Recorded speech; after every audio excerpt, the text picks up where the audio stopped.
Sankhya's worldview is becoming more and more popular. As the principles of yoga are communicated verbally and non-verbally in yoga classes across the country, and as mindfulness and Buddhism are adopted by the psychology industry and our academic institutions, Sankhya will continue to have an influence. Sankhya provides several interesting and beneficial ideas. It challenges your perspective. No matter how smart you are, it's good to examine your perspective and your beliefs and make sure that you're doing the right thing. Having a broader perspective is helpful in many circumstances. Sankhya's idea that we are all one is helpful to prevent racism and bigotry. But Sankhya is also extremist in several areas.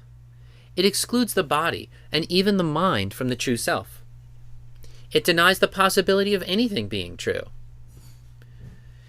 Sankhya calls reality entirely a product of ignorance, and it calls reality an illusion.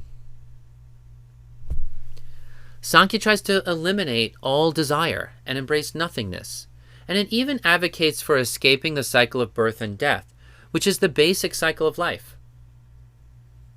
Sankhya implies a calm mind is the only type of mind that is holy.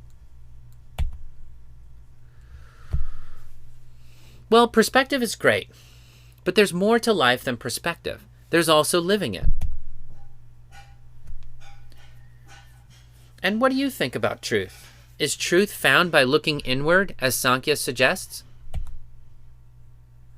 It is true that through mindfulness and contemplation, you can discover lots of important things about yourself. And I would say that's even one of the primary activities of an Ayurveda practitioner is that we contemplate ourselves and try to understand our body by going within. But can you discover reality by looking inward, or do you have to look outward? Do you have to open your eyes and come out of meditation and explore the world around you in order to know reality? And what do you think about the map of Sankhya? Should the head or the heart be at the top of the map? Should consciousness and knowledge be at the top, or love? Is the purpose of human existence enlightenment, or is it love? Does consciousness come first, or human life?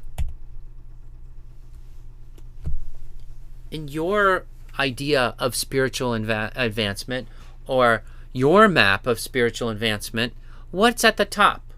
What does your map of spiritual transformation look like? Maybe you can pause for a moment and write that down. To conclude, perhaps we should have or seek a blend of perspective and common sense instead of just transcendent perspective. That we should try to appreciate reality and also have a healthy skepticism of it. That we should retain confidence in what we know, but also have frequent self-reflection so we're not too prideful. Perhaps we should question some things, but not everything. Thank you, everybody. I hope you enjoyed learning about Sankhya philosophy, the philosophy that's at the roots of yoga, Buddhism, and Ayurveda.